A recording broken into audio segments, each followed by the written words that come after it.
السلام عليكم. امندرا، عدلتوا الفلفل هاد العام ولا باقي؟ اللي حضرته بصحته وعافيته، واللي باقي ما حضرته هذا الوقت. الفلفل البلدي موجود في السوق، يلا نحضروا مع بعضنا.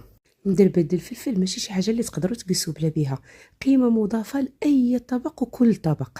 اذا على بركه الله خذوا الفلفل البلديه الحمراء بحال هذه اللي كتشوفوا عندي في الفيديو. الكميه اللي حبيته انا عندي 10 كيلو تقريبا، ما كملتليش العام كله. اولا حيتاش مدربلد الفلفل كيجي لذيذ جدا وكنستعملو كتير بزاف، وثانيا حيتاش الكميه ديالو كتقل جدا جدا بعد ما كيطيب.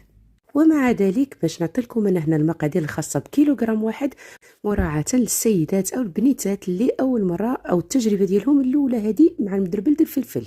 اذا بحال اللي قلت لكم، كيلوغرام ديال الفلفل غسلوها مزيان مزيان وقطعوها مكعبات صغيره، ومن بعد تضيفوا لها ملعقه صغيره ديال الملح، وضيفوا لها كاس د الزيت او كاس ونص زيت المائده العاديه.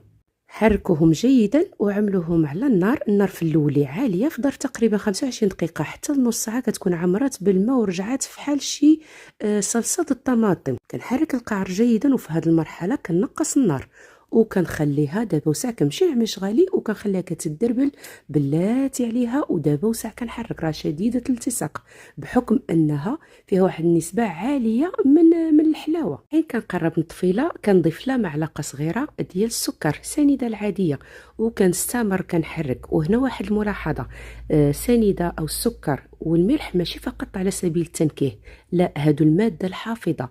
بين قوسين هاد المدربل ديالنا ماشي يجلس معكم باذن الله حتى ل3 سنين. صافي كنستمر في التحريك لحد ما كينفصل لديك الزيت تماما على ديك الفلفل، وكيرجع فيه واحد اللون احمر غامق كيحمق بحال هذا اللي كتشوفوه هنا. نخلي المدربل ديالي يبرد تماما وكنعملو فرضيمات ونعمل له بلاستيك غذائي ونشد له ونعملو في المبرد. ايوا شنو كتسناو باش تحضروا هذا الخير؟